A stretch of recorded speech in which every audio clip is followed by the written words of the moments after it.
Hello everyone and welcome back to my channel Bhadra's Cooking Journey. I hope you've seen my previous video. If you have not seen it, please do go back and see it.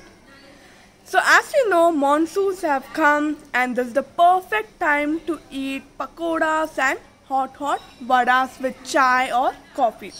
Today I'm going to make everyone's favorite and all-time favorite sabudana vada.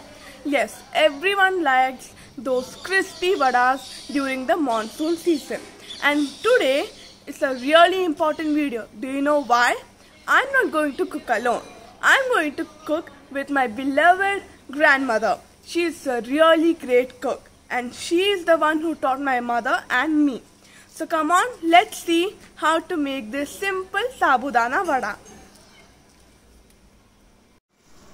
This is my grandmother.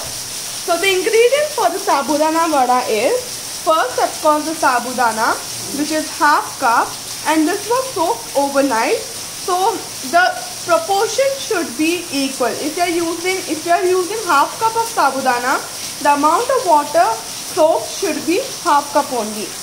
How many hours did you soak? 7 hours. So you have to soak 7 hours. Important tip: before soaking the sabudana, you should wash the sabudana really and very nicely until the water is clear. 3 to 4 boiled and mashed potatoes, 2 tablespoons breadcrumbs. According to the spice level, you can include the green chili, and then crushed roasted cashew nuts. If you have peanuts, you can add crushed peanuts instead of cashews. 1/4 teaspoon kala namak, Jeera powder, 1 teaspoon jeera powder, dhania powder, chopped dhania, and 4 cubes of cheese. This is optional. This is used by my grandmother for this recipe. Now let us cook with my grandmother. In a bowl, mix everything together. In goes the cashews,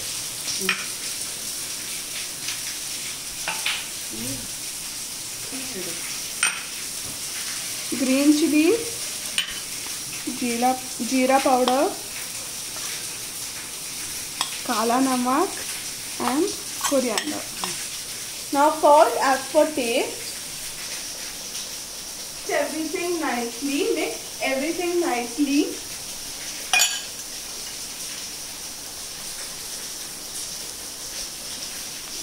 So the salt is perfect. From this mixture we will make small vadas which my grandmother will be making. While making the vadas, you should apply a little water in your palm. Then put a small part of cheese in the middle. Then shape it like this.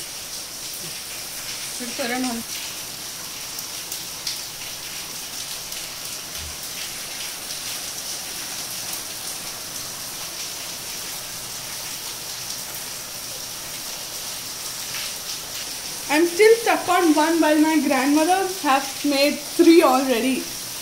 I'm gonna keep it here. Let her make. My grandmother is an expert in this. So fast my grandmother made this, and we've got around 12 tikkis. Now we will shallow fry this. If you want want more tikkis, you can increase it to like 1 cup of sabudana. Now let us shallow fry this. Oil should be really hot, or else there are chances that the tikki will break. So after we put the tikki, you can reduce the flame. A little bit of tangy khatta flavor in the tikki. You can add 1 teaspoon of dahi while mixing the mixture. So now let us fry it. Slowly put the tikki.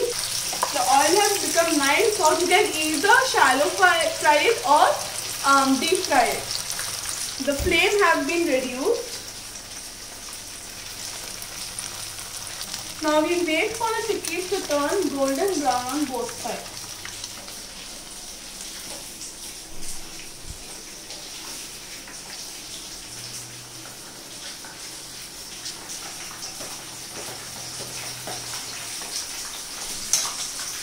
So today I am enjoying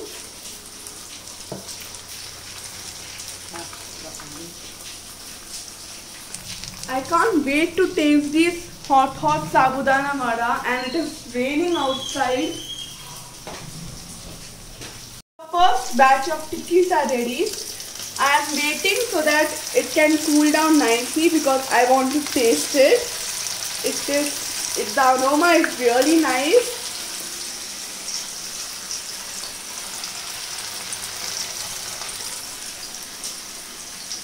The cutlery my grandmother has taken out. This is a really old cutlery.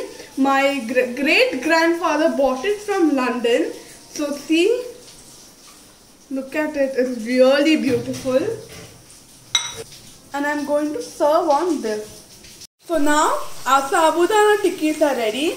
Now let us serve it in a nice serving plate. So our sabudana tikkis are ready. They are really hot, and I'm going to serve it with my special dhania chutney. So it is really tasty and it is really hot, and it is perfect for this monsoon season. So I tasted it, and it is brilliant idea of using the cheese in middle. It is really cheesy, really tasty and really crispy. This is the first time I'm loving a sabudana vada. So I'm going to serve it with hot chai. So this cup is also really old and was bought by my great grandfather. Thank you, Mama, for cooking with me. Welcome.